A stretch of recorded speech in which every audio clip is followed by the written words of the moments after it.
ఈ బిజినెస్ ఏదైనా మీ ఊర్లో ప్రమోషన్ చేయాలంటే అది సుమన్ టీవీతోనే సాధ్యం. ఇప్పుడే సంప్రదించండి. నిత్యం వాడే గ్యాస్ సిలిండర్ ఈ ప్రమాదానికి కారణమైంది.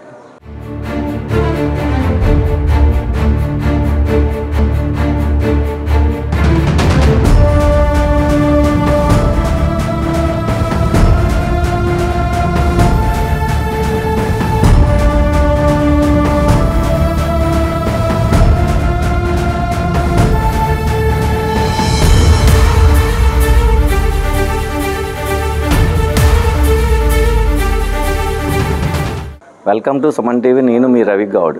విశాఖ విమాననగర్లో ఒక పెద్ద ప్రమాదం సంభవించింది. నిత్యం వాడే గ్యాస్ సిలిండర్ ఈ ప్రమాదానికి కారణమైంది. ప్రస్తుతం మనం సంఘటన స్థలం దగ్గర ఉన్నాం. అసలు ఈ ప్రమాదం ఎలా జరిగిందో అడిగి తెలుసుకుందాం. ఇంటికి సంబంధించిన వాళ్ళ అబ్బాయి మనతో ఉన్నారు. అసలు ఏం జరిగిందని అడిగి తెలుసుకుందాం. చెప్పండి. అంటే ఫస్ట్ బాల్కనీ నుంచి ఎగ్ అనేది స్ప్రెడ్ అయ్యి కిచెన్ సైడ్ వచ్చింది. కిచెన్ సైడ్ వచ్చాక అంటే ఆరపడానికి ట్రై చేసాము క్లాత్ తోటి, ఇంకా వాటర్ వేసి.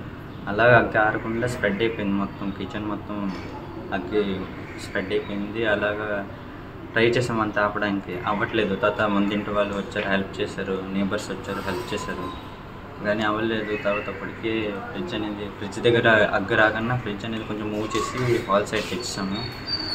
అలాగా చాలా సేపు అయిపోయింది. అగ్గి అలాగా స్ప్రెడ్ అయిపోయిన తర్వాత అంటే 108 కాల్ 101 కాల్ చేసాం ఫైర్ వాళ్ళకి.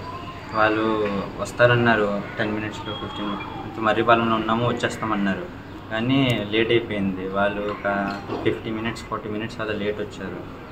అప్పటికే అంతే నేబర్స్ వాళ్ళందరూ ట్రై చేశారు ఆపడానికి, వాటర్ వేశారు, క్లాత్తో ఆపుతున్నారు. చాలా స్ప్రెడ్ అయిపోకుండా అందరం మూవ్ అయ్యి అపార్ట్మెంట్స్లో ఉన్న వాళ్ళు ఫ్యామిలీ మొత్తం కిందకు వచ్చాము రోడ్ పైన.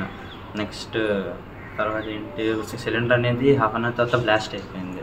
బ్లాస్ట్ అవ్వకుండా ఒక 3 మెంబర్స్కి 4 మెంబర్స్కి అలా డ్యామేజ్ అయింటుందేమో, ఇంజురీ అయింటుంది. వాళ్ళకి అంబులెన్స్ వచ్చి కేజెస్కి తీసుకున్నారు. అపార్ట్మెంట్కి సంబంధించి వాచ్మెన్ మన దగ్గర ఉన్నారు. అసలు ఏం జరిగిందో అడిగి కొన్ని విషయాలు తెలుసుకుందాం. అసలు ఏం జరిగిందో చెప్తాను. నేను డోలికని బయలుదేరుతాను సార్. అక్కడ ఫైరింగ్ జరుగుతుంది. మా సారు ఫోన్ చేసి ఇవి మెయిన్ ఆపమని చెప్పారు. మెయిన్ ఆఫ్ చేసి పైకి వెళ్ళేసరికి మొత్తం ఫైర్ అవుతుంది. మా సారు నేనే ఉన్నాం. అక్కడ ఉండేటప్పుడు మా ఇద్దరం తడిపాం. ఇంకొక కుర్రాడు వచ్చాడు. మా ముగ్గురం కలిపి మొత్తం తడిపించాక బయటకు వచ్చాక ఇలా వెనక్కి తిరిగి చూసేసరికి మళ్ళీ మంటలు రేగుతున్నాయి. మళ్ళీ ముగ్గురం వెళ్ళేసరికి నన్ను మా సార్ వెళ్ళిపోయమంటారు. ఇక్కడ ఉండగా వెళ్ళిపోయానంటే నేను కిందకు వచ్చేసరికి ఇప్పుడు బ్లాస్ట్ అయ్యి గోడ వచ్చి మా మీద ఎఫర్ట్ అయ్యింది. ఇప్పుడు నాకు కూడా దెబ్బలు తగిలాయి. అంటే ఎదురింటి వాళ్ళు కూడా తీవ్ర గాయాలు జరిగాయని చెప్పాను. ఎదురింటికి వాళ్ళు మామూలుగా వచ్చారు లోపలికి, అంతే అది సాయం చేయడానికి వచ్చారు. ఆర్పడానికి వస్తే ఆయనకు కూడా గట్టిగా తగిలేసాయి. మొత్తం 5 తగిలే దెబ్బలు.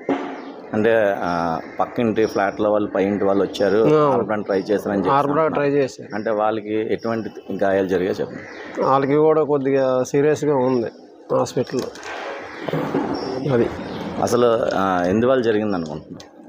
ఎందువల్ల అంటే మరి మేము కింద ఉన్నాం కదా సార్. మేము వెళ్ళేసరికి ఇది వాషింగ్ మిషన్ దగ్గర మంట వస్తుంది. అది మీకు అంటే ఎలా ఎక్కడెక్కడ దెబ్బలు తగిలా, ఎలా తగిలింది? నాకైతే కాల్ దగ్గర తగిలింది సార్. ఇదిగోండి